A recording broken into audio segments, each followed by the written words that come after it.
Welcome, one and all, to a very special episode where we're going to be covering 3 different regions in the Northeast. In the past, I'd written these off for being too far away from the center of the map, but after further investigation, Darkfinger, Sinkuun, and the Northern Coast end up being some of the stronger zones for setting up a base in Kenshi. And since they're quite similar to each other, we're going to be covering them together with dedicated chapters with strengths and weaknesses for each. The one thing that will be constant in all 3 of these regions, though, is the presence of cannibals. Cannibals are enlightened individuals who have committed themselves to a carnivore diet, which only includes humanoid food sources. Legend has it that this way of life emerged after a tribe of Greenlanders were fed only dust witches for an extended period of time. While eating your enemies is an incredibly sustainable way to live in Kenshi, this means that most members of your faction are permanently going to be on the menu. And no matter where you settle in the Northeast, you'll routinely be attacked by cannibal tribes. Cannibals don't have the highest combat values, but their strength and numbers can be problematic early in the game. Cannibals also have a rapid meal prep time, which tends to be faster than Fogman ceremonies and potato peeling sessions, so you have been warned. We'll get more into how prevalent the cannibal threat is for each region in a moment, but just know that having some characters over combat level 30 is advised, otherwise your characters are going to be at an elevated risk. If your faction isn't afraid of cannibals though, Darkfinger might be your best option. Darkfinger is more remote than the other 2 regions, but excels in terms of resources. Here, fertility is excellent with 100% arid and 50% green. And with that 50% green fertility, you can move past growing cactus and grow wheat straw at a high return. Darkfinger also has rainy weather, which, when active, will automatically water your crops. Darkfinger, by and large, has more potential settlement options compared to other zones, too.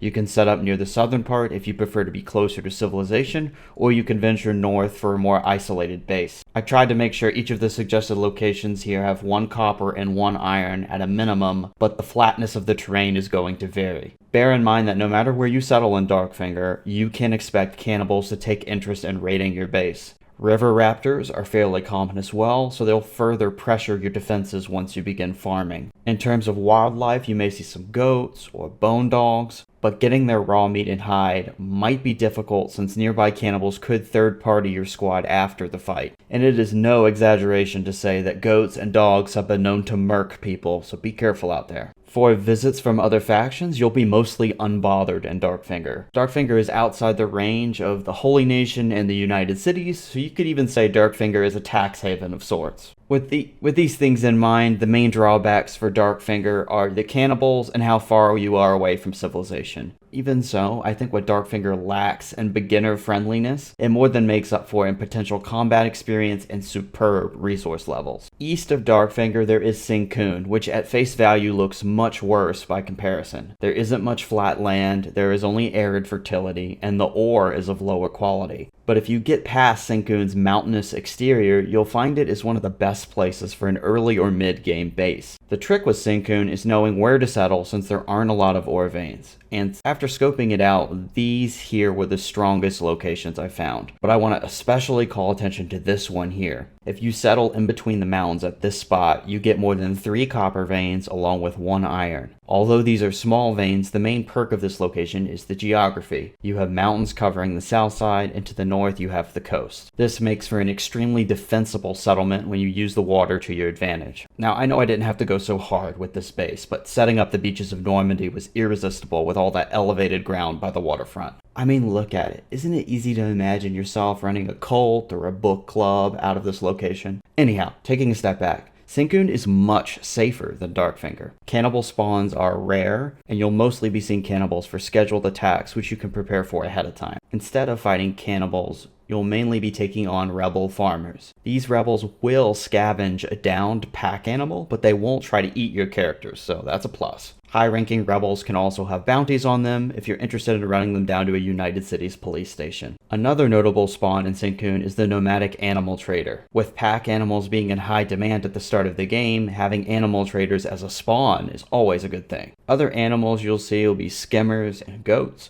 but in my experience, having goat spawns is a good thing, and skimmers aren't dangerous if you keep your distance. Now, before we move on to the northern coast, I do want to mention some key points of interest in Sinkuun which give it an edge edge compared to the other options. First and foremost, there are 2 western hive villages nearby. As you may already know, I love these villages since each have 2 shops for trade, and the soldiers protecting a village will come to your aid if you're under attack. This plays into Sinkuun's overall safety since you can always run to a western hive village to rest up and take refuge if you need to. Additionally, I'm going to spoil a key point of interest in Sinkuun because I imagine some Kenshi players haven't even visited it yet. Along the northeastern coast, you'll find the Tower of Goats, where a group of fanatical anti-slaver goats reside. These goats are hostile at first sight, likely due to past trauma, and are strong enough to take out even well-equipped squads. However, you won't want to kill these goats. Instead, they should be used for toughness training. Since goats primarily deal cut damage, you can use heavy armor to prevent lethal injuries, and since they're not cannibal goats, they won't eat an unconscious character. So, as long as you have another character who can outrun the goats, you're free to train up your toughness stat by having another character wait at a distance while the other is being mauled repeatedly by goats. Such fun. For those of you who prefer to live closer to civilization, you may consider the northern coast instead of the other 2 options. It has the best fertility among the 3, having an enviable 100% green fertility, and you even get those rainy seasons where crops are watered automatically. Much like Sinkuun though, the northern coast has difficult terrain as well as scattered ore deposits. This makes it a challenge to find a good base location. To alleviate this, I can recommend the spots marked here.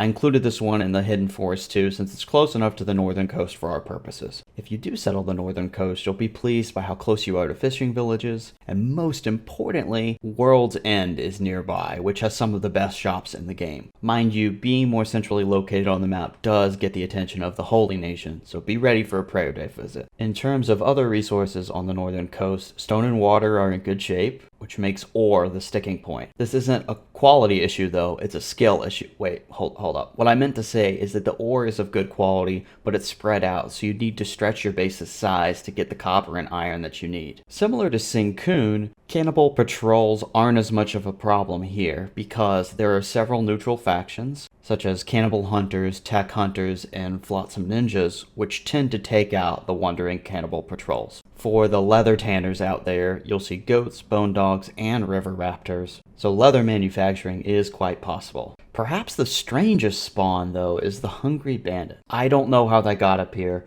but I'm pretty sure if we don't feed them soon, they're gonna turn into cannibals. Bringing all this together, the northern coast has plenty of amenities and is certainly in tight competition with Sinkuun and Darkfinger. Between all these regions, I'd give the northern coast high marks for being the most well-rounded. Sinkuun would get my vote of confidence for an early game settle, and Darkfinger is great for an isolationist start that is looking to start a ground war with the cannibals. It really is a crying shame that these regions aren't discussed more. Resource availability is higher than average. There aren't any of the common drawbacks like beak things or acid rain, and if you settle Sinkuun or Darkfinger, you won't even be visited by the United Cities or the Holy Nation. To get a comparable level of isolation, you would need to go to much more dangerous regions, like the Leviathan Coast or Fishman Isle. But for these, you mainly just have the cannibals to contend with. On a practical level, you could argue that Sinkuun in particular is a better early game settle than some of the more popular options. You don't have to deal with Holy Nation visits. You don't have to deal with the Black Dragon Ninja power check. You can get whatever you need from the United Cities or from the Western Hive villages that are nearby. And once you get comfortable fighting off rebel farmers and cannibals, you can send out an exploration party to travel along the north coast or go south. Anyway, I was feeling fired up about these zones, wanted to make sure to make a video on them. Before we wrap things up here, I want to give a shout out to Shane for editing this video. You may have noticed that the edits have been spicier than usual in this one, and Shane is the reason for that. And lastly, if you want to take on one of the most challenging regions in the game, I'll link my bass guide here. I'll see you next time.